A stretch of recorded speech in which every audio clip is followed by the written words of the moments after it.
Hey everyone, we're on to a really exciting episode, episode 3 of the Southern Air Temple. I can't wait to recap it with you. Hey, I'm Jared Woodcox, author of the young adult fantasy series Shadowcasters. Avatar was such a huge inspiration for me in writing these books. I thought it would be fun to do a deep dive on every single Avatar episode. Right at the beginning of episode 3, we kind of know that it's going to be an impactful one or an emotional one when we have Katara saying to Aang, a lot can change in that time. Obviously, it's been 100 years, and I think that Aang can't even really conceptualize how long that is.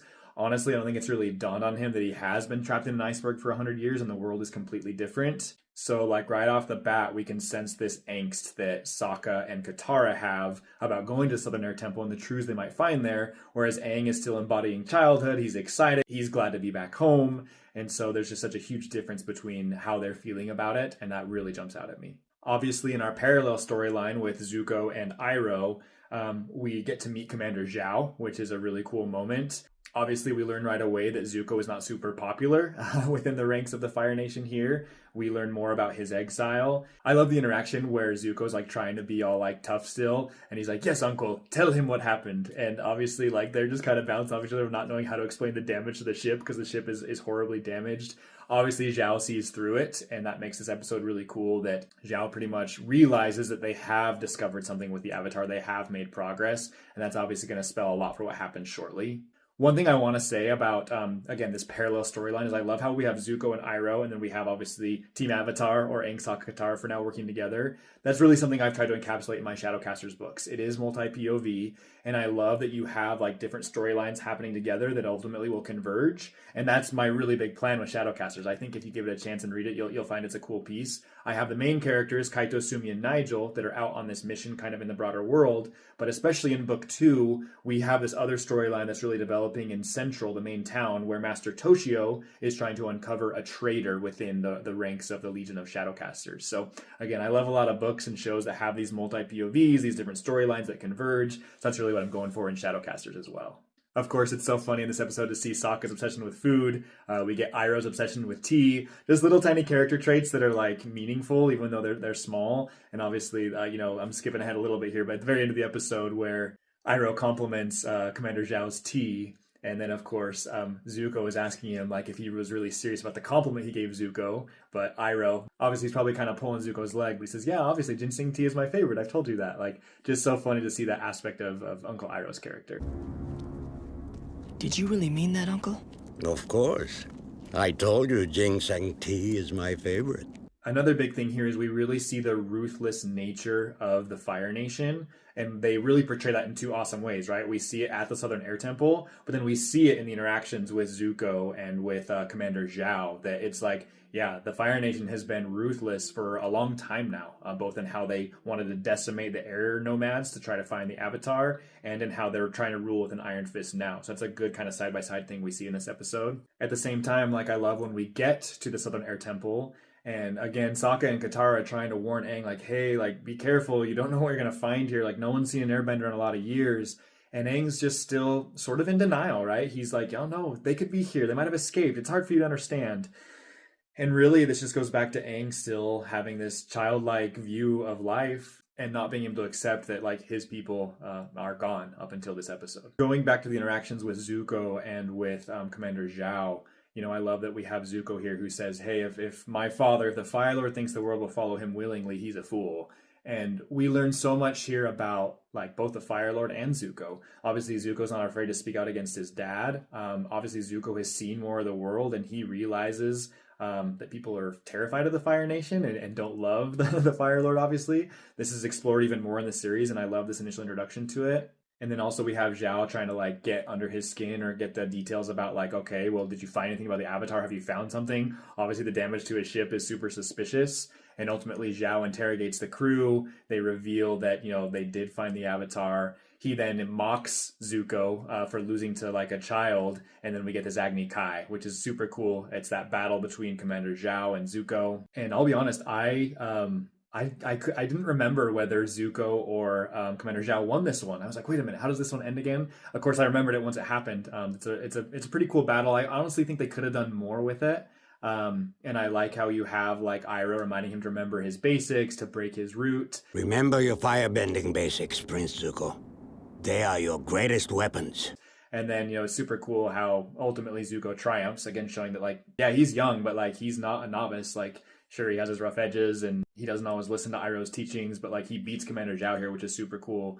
And then, of course, as Zuko turns to walk away, Zhao tries to get a cheap shot in on him.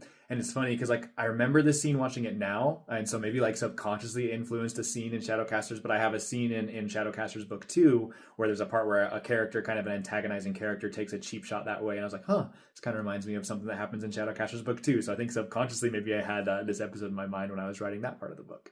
I mentioned this in my short recap, but I also love the part where we have Zuko, and after Commander Zhao is like mocking him pretty much, he has a line where he says, "I will never forget," and the camera kind of pans over and shows the scar on his face, and it's just really powerful to show that, like, yeah, he's marred physically and emotionally by his father attacking him and sending him into exile. Super powerful part.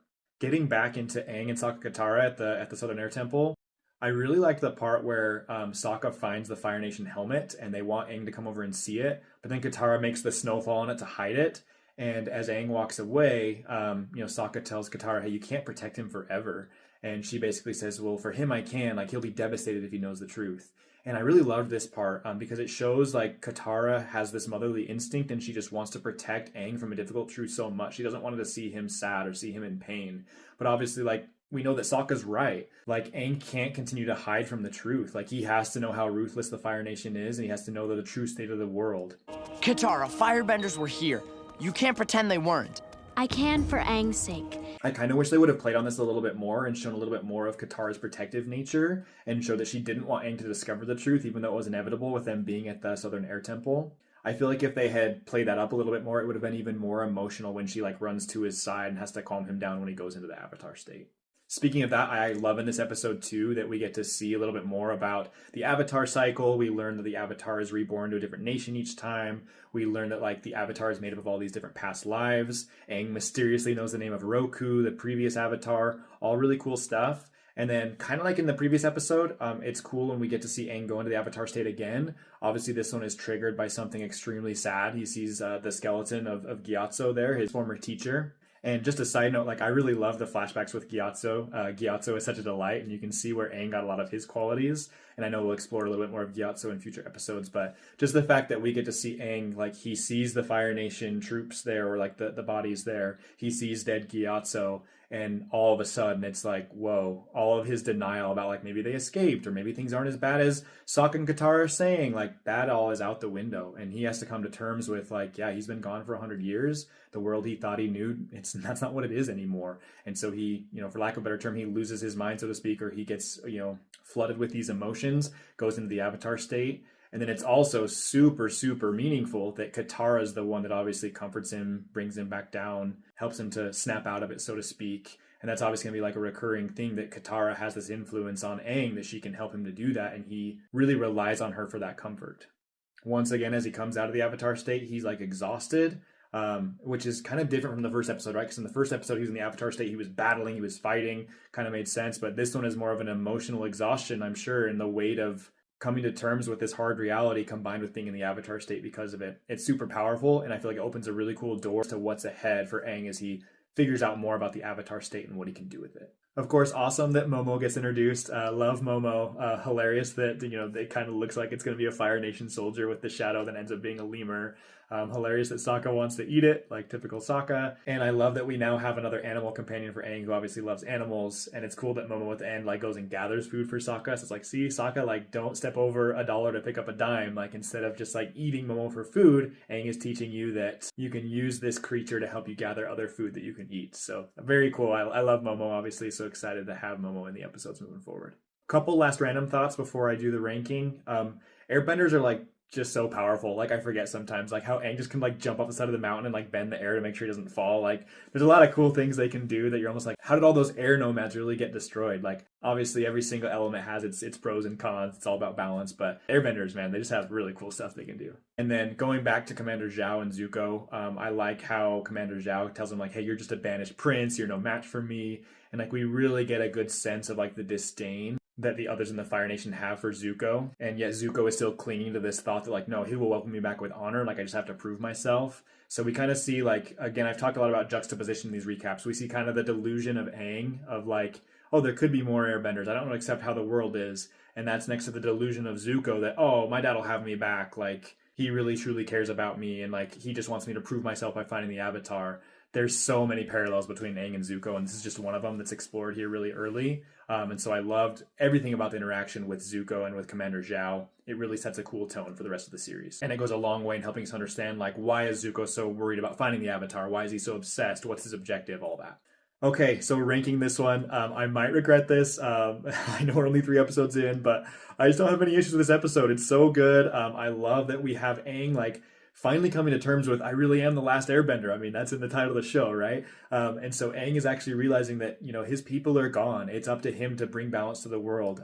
He can't run from being the Avatar anymore. I love the Agni Kai part as well with Zuko. We get such great emotional development with him. We have some amazing funny jokes with Iroh and Zuko and Iroh's obsession with tea. Like, this episode really just has it all and is such a good foundational episode for the rest of the series. So I'm going to do it. I'm giving this one an S tier, our first S tier ranking of my rewatch so far. Again, maybe I'll regret it later because I know there's so many awesome episodes to come. Maybe they're all just going to be A's and S's, guys. Like, I love this show. What can I say?